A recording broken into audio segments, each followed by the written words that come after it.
If you're a people pleaser, you probably think that saying no makes you sound difficult. But here's the truth. Saying no is what actually earns you trust and respect over time. Because when you're selective over your commitments and you actually deliver on them, you build authority. People stop seeing you as someone they can just dump work on. And they start seeing you as someone whose work is actually reliable and whose time is valuable. Because at the end of the day, respect comes from reliability, not compliance. Story time. When I first started leading projects, I said yes to everything. New tasks, extra meetings, quick favors, because I wanted to be a team player. But that backfired fast. I literally became the person everybody dumped work on. I was doing things that were not even on my job description. My calendar exploded and I had to work most weekends. I was so stressed and burned out that I was shaken to the thought of having to go to the office. It took me months to realize that the problem was not other people. It was my inability to say no and push back on things that were not mine to do. Eventually, I had to learn how to say no and push back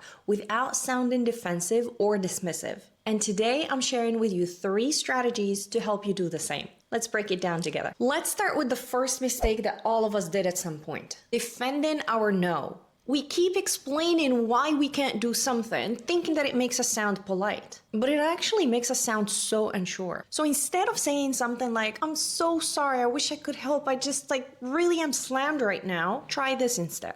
That's a great idea. And in order to make that happen, we're gonna need to move X to next week. Do you see the difference? You're not rejecting them. You're simply clarifying priorities. And that's how confident people communicate. Now let's talk about the second one. Turning no to a conversation. When you simply shut things down, it comes off harsh. And you might even sound very rude. But if you give options, you become collaborative. Say someone asks you to take a look at a client deck real quick, but you're really slammed and you don't have time. Instead of dodging it and being all shady about it, try this. I can review it tomorrow morning and send my notes by 11 a.m. Or if it's really urgent, I can take a quick look right now, but I won't have time to provide detailed feedback. Which works best for you? Do you see the difference? You're not just saying no, you're actually setting your boundary. You're literally telling people, sure, I'm more than happy to help, but it comes at a cost. Choice is yours.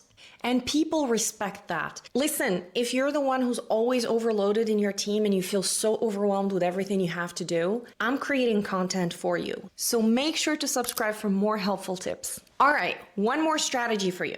And this one is probably the hardest to apply. Stop talking after you say no. Because we all do this. We get so awkward and so stressed and so frustrated and so uncomfortable that we keep talking and talking and talking and talking every time we say no.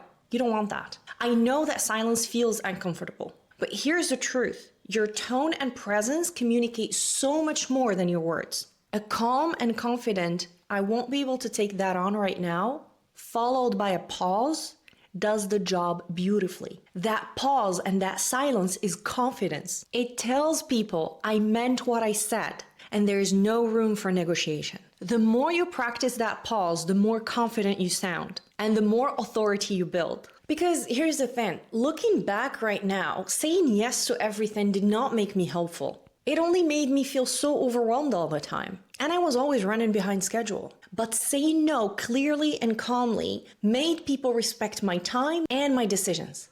And that's what boundaries really are. They're not inconveniences. They're structure to help protect you, your time, and your energy. So, next time you're tempted to over-explain yourself, I want you to take a deep breath and pause. Because when you say no, it's not a rejection, it's a direction. It helps you clarify your priorities and focus. So use it to protect your credibility. Only commit to the things you know you're able to deliver on. And one last thing for you. If you want more tools to establish yourself as a leader in tech, subscribe. That's exactly what this channel is for.